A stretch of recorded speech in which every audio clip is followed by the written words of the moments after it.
Mi nombre es Paola Blanco y a continuación estaré realizando la actividad número 3 de la materia Antenas y Propagación, que lleva por nombre Clasificación de las antenas. Antenas verticales. La antena vertical o monopolo es una antena que consta de un solo brazo rectilíneo en posición vertical, el cual trabaja como irradiante. La antena vertical es una antena completa, pero esta necesita de un plano de masa o de tierra para poder funcionar correctamente y para que su eficiencia sea igual a la de una antena dipolo. El plano de tierra puede ser tanto natural como artificial, formando una serie de conductores unidos a la base de la antena vertical. Normalmente se crea un plano metálico ficticio enterrando conductores por debajo de la antena, con lo que se sube la conductividad y disminuye las pérdidas y aumento de la eficiencia. La antena vertical emite la polarización en vertical, siendo el campo eléctrico perpendicular al plano del suelo, pero con diagrama de emisión de muy pocos grados sobre el horizonte, lo que favorece el alcance máximo por la reflexión en la ionósfera. La antena con plano tierra. La antena con plano tierra, o también llamado ground plane, es una antena omnidireccional, con el activo conectado a un elemento radiante y la masa a un plano de tierra, ya sea natural, el suelo o artificial. Como podemos ver, existen varios tipos de antena con plano a tierra, como pueden ser de 2 radiales, 3 radiales o 4 radiales. Los 3 o 4 radiales a 45 grados no irradian con polarización horizontal, sino que estas también radian una componente vertical, puesto que se colocan inclinados a 45 grados para aumentar la impedancia en la base y adaptarla mejor a los 50 ohmios del coaxial. Esta componente vertical de los radiales está en fase con la relación del radiante vertical y por tanto se le suma. Por otra parte, para neutralizar su radiación horizontal, los radiales deben ser iguales y simétricos. Cuando solamente se colocan dos radiales iguales o opuestos, como en la figura, la cancelación no es tan perfecta, pues cuando son de 3 o 4 iguales y opuestos, las corrientes que lo recorren generan campos eléctricos y magnéticos con una componente horizontal que se anula en cualquier dirección del espacio a cierta distancia. Y eso no ocurre igual con tan solo dos radiales opuestos. La antena vertical con plano de tierra reúne muchas ventajas, siendo la más interesante el ángulo bajo de radiación que posee. Esta también se puede decir que es una de las antenas más sencillas, capaz de concentrar toda la energía en un ángulo bajo. Antenas de apertura. Las antenas de apertura son aquellas que utilizan superficies o aperturas para direccionar el haz electromagnético de forma que concentran la emisión y recepción de su sistema radiante en una dirección, formando ángulos sólidos. La más conocida y utilizada es la antena parabólica, tanto en enlaces de radio terrestre como satélite.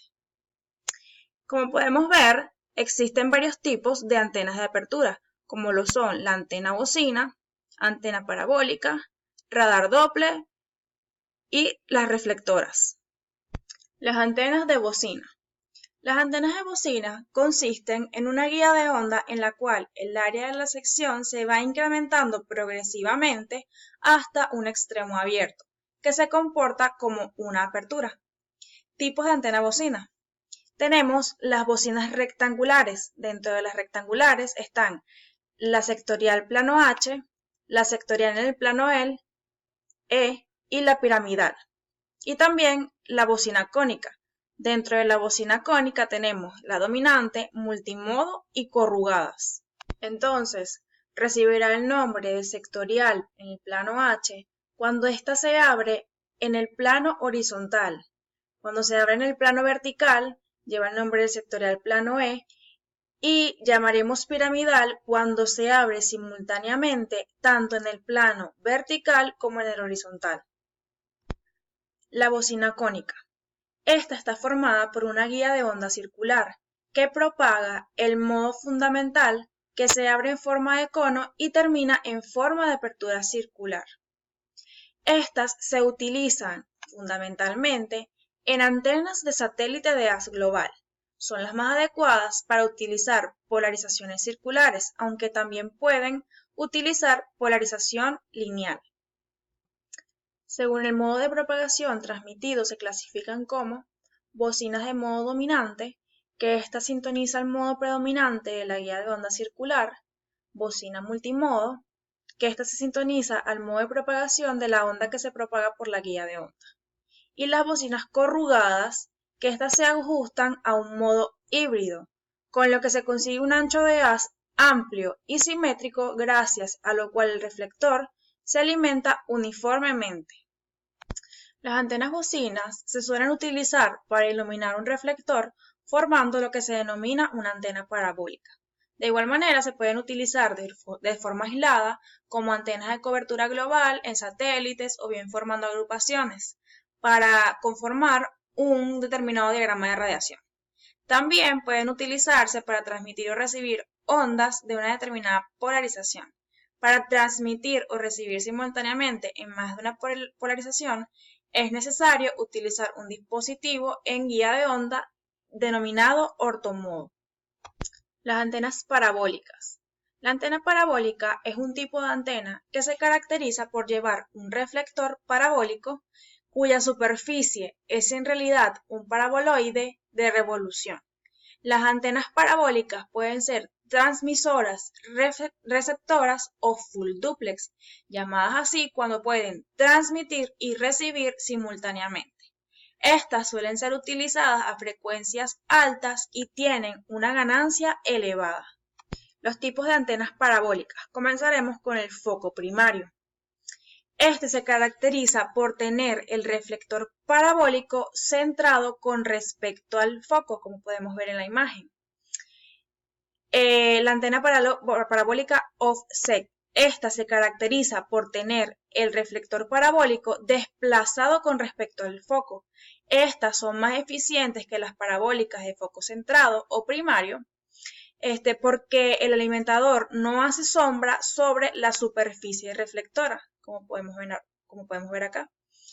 Y la antena parabólica Cassegrain, que ésta se caracteriza por llevar un segundo reflector cerca de su foco, el cual refleja la onda radiada desde el positivo radiante hacia el reflector en las antenas transmisoras, o refleja la onda recibida desde el reflector hacia el dispositivo detector en las antenas receptoras.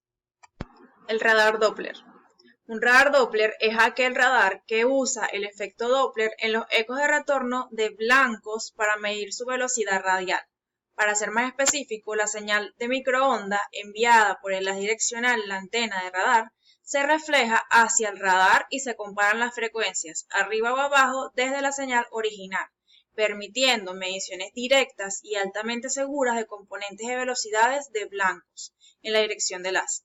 Los radares Doppler se usan en defensa aérea, control de tráfico aéreo, sondeo de satélites, radar policial de velocidad y en radiología. Los reflectores. Las antenas reflectoras se caracterizan por utilizar un espejo reflector metálico para concentrar la radiación poco directiva de un pequeño alimentador en un haz colimado de alta directividad. Dipolo simple. El dipolo simple es la antena más sencilla y consiste de dos varillas metálicas de 1/4 de longitud de onda, cuyos extremos centrales se conectan a la línea de transmisión procedente del transmisor o receptor DRF. Su impedancia es de aproximadamente 75 ohmios. El dipolo plegado. Este tipo de antena es el más conocido en la radiodifusión de FM y TV. Esta está hecha o compuesta por una varilla de cobre o aluminio en forma de bucle cerrado, en cuyos extremos se conecta a la línea de transmisión. Esta ganancia de esta antena es la misma que la del dipolo simple, pero su principal ventaja sobre el dipolo simple es su mayor resistencia mecánica, ya que es 4 veces superior, es decir, 300 ohmios. El dipolo doblado o resonante irradia también en múltiplos enteros impares de una media longitud de onda. La impedancia de entrada es superior a la de un dipolo normal. La antena Yagi-Uda. Esta es una antena direccional y se produjo mediante una estructura simple de dipolo combinada con elementos parásitos conocidos como reflectores y directores, lográndose construir una antena de muy alto rendimiento. O sea que podemos decir que la antena Yagi es una evolución del dipolo simple. Tensión y corriente. Siendo esta antena una evolución del dipolo, el punto medio del elemento conductor es un nodo de tensión y un vientre de corriente. Los reflectores y directores, pese a no estar directamente alimentados, también poseen tensiones y corrientes. La polarización. Cuando la antena Yagi está paralela al plano de la Tierra, la componente eléctrica de la onda es paralela al plano de la Tierra. Se dice que tiene polarización horizontal. Cuando la antena Yagi es perpendicular al plano de la Tierra, la componente eléctrica de la onda es perpendicular al plano de la Tierra. Se dice que este tiene una polarización vertical. En HIF y VHF, en clase de emisión banda lateral única, se prefiere la polarización horizontal y en VHF, en clase de emisión frecuencia modulada, la polarización se prefiere que sea vertical. La impedancia. La impedancia en una antena Yagi depende de la configuración de los reflectores y directores, es decir, las dimensiones de cada elemento y el espaciamiento entre cada uno de estos. Habitualmente, las antenas se diseñan para que la impedancia sea de 50 o de 75 ohmios, o sea, la impedancia requerida por los equipos conectados a la antena. Para antenas de recepción de televisión, 75 ohmios. Para antenas de emisión, recepción, por ejemplo, de radioaficionados, de 50 ohmios. Y para antenas de Wi-Fi, 50 ohmios de igual manera. La resonancia. La antena Yagi es una antena resonante, es decir, existe una frecuencia en la cual presenta una resistencia ómnica pura. Esto se presenta cuando la reactancia inductiva del circuito que conforma la antena tiene igual valor que la reactancia capacitiva.